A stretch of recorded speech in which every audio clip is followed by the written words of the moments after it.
राधिका को करनी होगी प्यारी बुआ के सामने अपनी बेगुनाही साबित, नहीं तो छोड़कर जाना पड़ेगा घर। जी हाँ दोस्तों, टीवी सीरियल मन अति सुंदर के आने वाले एपिसोड में आप देखेंगे जब कली नशे की हालत में बेहोश हो जाती है, इस पर डॉक्टर को बुलाते हैं। डॉक्टर बताते हैं कि कली ने ड्रिंक की थी। प्यारी बुआ को लगा था कि ये सब कली के साथ राधिका ने किया, जिस पर प्यारी बुआ राधिका के पास जाकर उसे कहती है कि ये सब तुमने किया है, हम अच्छे से जानते हैं तुम कली से जलती हो और आज तुम्हारे मुंह से तो हम सच उगलवा कर रहेंगे। जिस पर प्यारी बुआ अपनी छड़ी उठाकर राधिका के ऊपर मारने लगती है, लेकिन राधिका प्यारी बुआ की छड़ी को रोक लेती है, उनके सामने हाथ जोड़कर कहती है कि हमने कुछ भी नहीं किया है। जिस पर प्यारी बुआ कहती है कि ठीक है, अगर तूने कुछ नहीं किया तो अपनी बेगुनाही का सबूत ला कर दे, नहीं तो तुम्हें इस घर को छोड़कर जाना होगा। जहाँ पर राधिका कहती है कि हम पूरी कोशिश करेंगे। उसके बाद दिव्यम भी राधिका के साथ सबूत ढूंढने में लग जाता है। रात के समय प्यारी बुआ सोते हुए एक सपना देखती है, जिस पर दिव्यम राधिका से शादी कर रहा है। प्यारी बुआ उन्हें रोकने की कोशिश कर रही है। दिव्यम के न रुकने पर प्यारी बुआ सपने से जोर से चिल्लाकर उठती है और कहती है ये सपना हम सच नहीं होने देंगे, वैसे भी 4 बजे का सपना है और 4 बजे का सपना अक्सर सच हो जाता है। हम सुबह होते ही दिव्यम कली की शादी की बात करते हैं। सुबह के समय कली के होश में आते ही सुजाता उसे बताती है कि तुमने ड्रिंक की थी। कली रोने का झूठा दिखावा करके प्यारी बुआ के पैर से चप्पल निकाल कर अपने मारने लगती है कि हमने ऐसा कुछ भी नहीं किया और हम तो ऐसा काम कर ही नहीं सकते।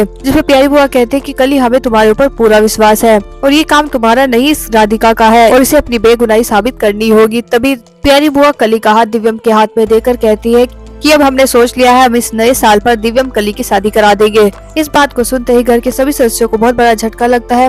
उसके बाद दिव्यम घर के सभी सदस्यों को अपने कमरे में इकट्ठा करके उन सभी के हाथों में एक एक गिफ्ट देता है। खोलने पर पता चलता है कि वो पुराने साल का कैलेंडर है। घर वाले पूछते हैं ये सब क्या है, जिस पर दिव्यम कहता है कि साल तो नया आ गया है, लेकिन हमारे घर वालों की सोच तो अभी भी पुरानी है और अब आप सब लोग मेरी शादी की तैयारी कर लीजिए, क्योंकि सच तो आपसे बताया जाएगा नहीं, तो इससे अच्छा होगा कि तुम लोग अच्छे से मेरी शादी की तैयारी करो।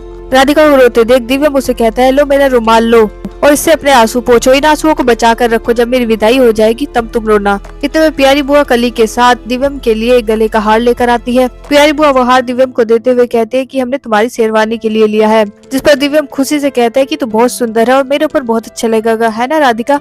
कली दिव्यम को राजकुमार बताती है, जिस पर दिव्यम कहता है तुम भी बिल्कुल राजकुमारी जैसी हो। प्यारी बुआ फिर से राधिका को सबूत ढूंढने के लिए कहती है, इस पर राधिका सबूत ढूंढने के लिए जुट जाती है। कली भी अपना सबूत छुपाने में लग जाती है कि कहीं फिर से कोई बात ना हो जाए, हमारी शादी में किसी तरह का विघ्न ना आ जाए। राधिका और कली दोनों उस ड्रिंक की बोतल को अलग अलग जगह पर ढूंढने लग जाती है, जिस पर राधिका की टक्कर कली से हो जाती है। कली जमीन पर गिर पड़ती है। तभी राधिका कली से पूछती है आप क्या ढूंढ रही है। तभी कली झूठ बोलती है कि हम अपनी अंगूठी ढूंढ रहे थे। कुछ देर के बाद राधिका को याद आता है कि आज तो नए साल पर कूड़ा गया नहीं होगा, इसके मतलब जो भी बोतल होगी वो बाहर मिल जाएगी। राधिका जब उस कूड़े में बोतल को ढूंढने लगती है तब उसे कुछ खनकने की आवाज आती है। कली राधिका को छुपकर देख रही थी।